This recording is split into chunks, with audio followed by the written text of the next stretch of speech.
Assalamualaikum Ustaz. Saya seorang ibu yang memiliki bayi. Saya masih bingung tentang hukumnya menggendong bayi yang menangis saat sedang sholat. Karena saya masih ingin berusaha mengedepankan kewajiban di hadapan Allah tanpa memecahkan kehusuan sholat. Lalu bagaimana jika bayi tersebut memakai popok, pempas maksudnya, yang ada kencingnya? Syukran Ustaz. Barakallahu fiik, Masya Allah.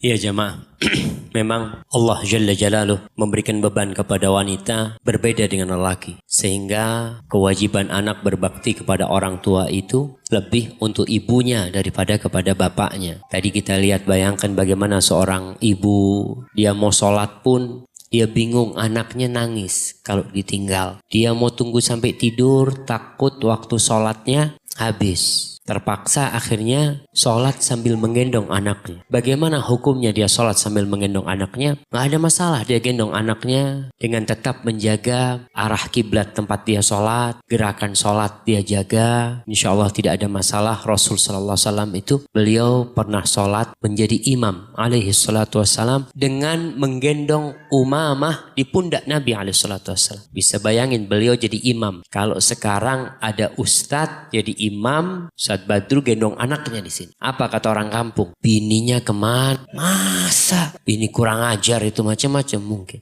Itu Nabi sholat, bayangkan. Gendong cucunya. Beliau sholat gendong cucunya. Dan beliau tahu ketika berdiri beliau taruh. Ketika beliau ruku dan sujud beliau letakkan di bawah. Sallallahu alaihi wasallam. Maka itu tidak ada masalah. Kemudian yang menggendong anaknya hati-hati dengan najis. Jangan sampai najis itu mengenai dirinya. Karena kita tahu najis memang tidak membatalkan wudhu. Tapi syarat orang yang sholat harus suci. Jadi badannya harus, pakaiannya harus suci, ini harus suci. Nabi SAW pernah sholat jadi imam, beliau dulu sholat pakai sandal. Beliau jadi imam pakai sandal, ketika sholat sandalnya dibuang sama Nabi SAW. Semua sahabat buang sandal, dibuang semua sandal sama para sahabat. Kita lihat bagaimana para sahabat mencontoh Rasul Sallallahu Alaihi Wasallam sampai dalam hal yang mereka nggak ngerti kenapa.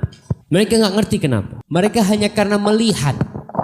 Jadi Rasul SAW sholat, jadi imam, sandalnya dibuang, semua satu masjid sandalnya dibuang. Selesai sholat, Nabi SAW bertanya, kalian kenapa tadi buang sandalnya? Malah yang ditanya para sahabat sama Nabi SAW, kenapa kalian buang sandal? Kata mereka, kita lihat engkau buang sandalmu, kita buang sandal. Hanya karena melihat. Seperti itu kecintaan mereka kepada Rasul SAW. Lalu Nabi bercerita SAW, kalau tadi Jibril datang ngasih tahu aku bahwa di bawah sandalku itu ada najis, sehingga kalian kalau sholat masuk masjid dilihat dulu sandalnya. Kalau ada kotoran kalian gosokkan ke tanah. Kalau ada najis baru kalian sholat. Jadi hati-hati dengan najis ketika sholat. Hadza wallahu a'lam bishawab.